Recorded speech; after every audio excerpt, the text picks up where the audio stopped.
I used to always want a crotch rocket as a little girl, but that's a different story. This is the story of how I came to get into vlogging. So I was like, man, I could put a motor. So I looked on eBay for like those motor kits to put on a bicycle. I was like, that's cool and all, but really, why not just get a scooter? And so I bought a scooter that came in a crate, and I had to assemble it. Pictures inserted here. Of course, I can't insert pictures because it's a polar vlog. Well, some other time. Anyway, maybe later on I'll show you some pictures. Of course, we probably already crossed the 3-minute mark. I can probably go ahead and add it. Anyway, so I went ahead and bought my little scooter. His name was Lemonade because he was a lemon. And I was broke and couldn't do anything about it, and the guy who sold it to me, unbeknownst to me, had me do the sale outside of eBay, so I had no recourse when he sent me a POS that broke after 9 miles. The cooling fan broke. Yeah, so that was cool. I mean, it was alright. The scooter was fun. It was a lot of work, a lot of fixing involved, a lot of learning about small engines and stuff. I mean, Make-A-Wish Foundation. That's cool. So anyway, the scooter was fun. I learned a lot. I watched M13's videos. I watched Rebel Yell's videos. I watched Iroquois 14's videos about how to ride a motorcycle. And I really wanted a motorcycle. I did a lot of research. I went to the local dealer a lot. I rode there on my little scooter in full gear. Well, that's into how backtrack. Now we're getting into how I got the Ninja. And that's not this story. This is the story how I got into vlogging, which I started doing long before the Ninja. Well, not long before, but a few months before.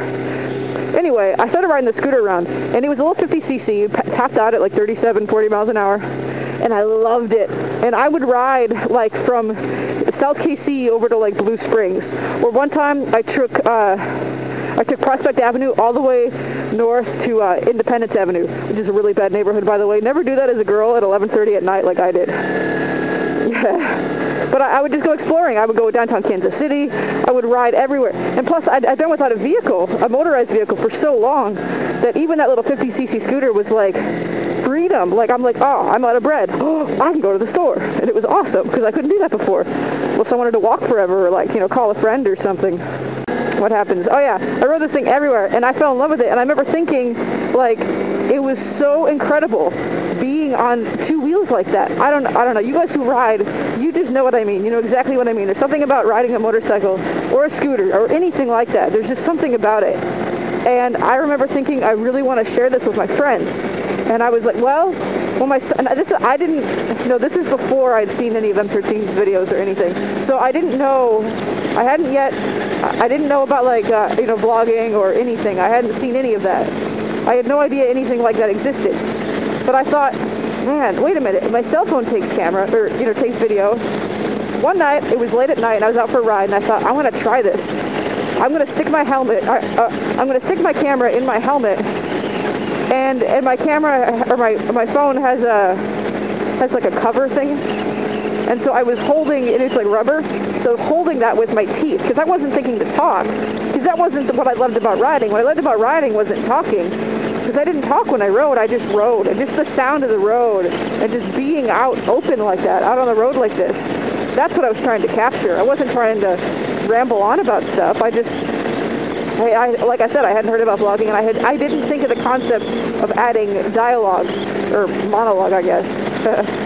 Unless you count the bike as talking back, but I hadn't thought of doing any sort of, vlogging with it. I just thought I really want to capture the essence of what it's like to be on a motorized 2-wheel vehicle like that.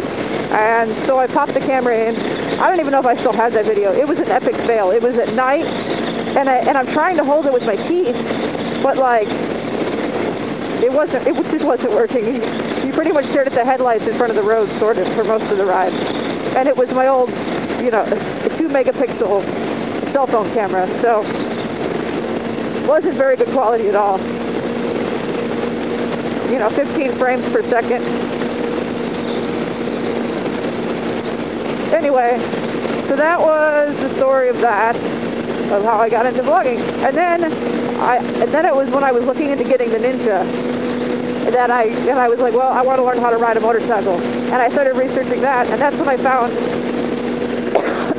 sorry, it's really dry out here, it's hard to talk. And that's when I found M13's videos, and Rebel Yell, and Iroquois. And then Iroquois was really cool because he lived in Kansas City, or still does. And I was like, hey, I'm still on my scooter, but if you want to do like a meetup sometime. And then I started getting creative with figuring out how I was going to do my camera setup. And I actually went to, it was pretty creative anyway. I like made a casing for it that I could stick the camera inside, and then like the casing had Velcro on it. I would stick the casing up against the inside of the helmet. That way I wouldn't have to put Velcro on my phone. And it would pop in and out really easy. So anyway, that's how I got into vlogging. That's the story of that. Do you have any other questions?